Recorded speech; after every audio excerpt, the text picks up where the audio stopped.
Superintendent ಕೂಡ suspend ಮಾಡಬೇಕು ಅಂತೇಳಿ ಸುಪ್ರೀಂ ಕೋರ್ಟ್ ಆದೇಶ ಮಾಡಿದೆ ಸರ್. ಈಗ ಒಂದು 15 ದಿವಸಕ್ಕೆ ಮುಂಚೆ ಸುಪ್ರೀಂ ಕೋರ್ಟಲ್ಲಿ ಜಡ್ಜಸ್ ಅವರು ಏನು ಮಾತಾಡಿದ್ರು ಅಂತ ನಾವೆಲ್ಲ ಪತ್ರಿಕೆಗಳಲ್ಲಿ ನೋಡಿದ್ವಿ.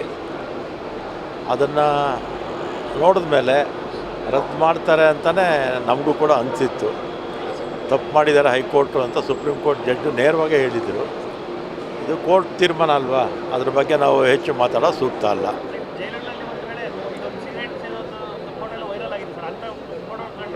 ಈಗ ಜೈಲುಗಳಲ್ಲಿ ಇನ್ನೂ ಸಾಕಷ್ಟು ಸುಧಾರಣೆ ಆಗಬೇಕು.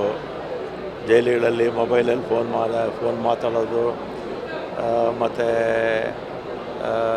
ಇನ್ನೂ ಅನೇಕ ಲೋಪದೋಷಗಳೆಲ್ಲ ಇದೆ. ಒಳ್ಳೆ ದಕ್ಷ ಅಧಿಕಾರಿಗಳನ್ನ ಹಾಕಿದಂಥ ಸಂದರ್ಭದಲ್ಲಿ ಸ್ವಲ್ಪ ಚೆನ್ನಾಗಿರುತ್ತೆ. ಸ್ವಲ್ಪ ಸಡ್ಲ ಬಿಟ್ಟರೆ ಏನಾಗುತ್ತೆ, ಇದೆಲ್ಲ ಆಗುತ್ತೆ. ಅದಕ್ಕೆ ನಾನು ಗೃಹ ಮಂತ್ರಿ ಆಗಿದ್ದಾನಲ್ವ, ಅದಕ್ಕೆ ಒಳ್ಳೆ ಸ್ಟ್ರಿಕ್ಟ್ ಆಫೀಸರ್ಸ್ನ ಜೈಲಿಗೆ ಹಾಕಿ ಸಾಕಷ್ಟು ಸುಧಾರಣೆ ಆಗುತ್ತೆ.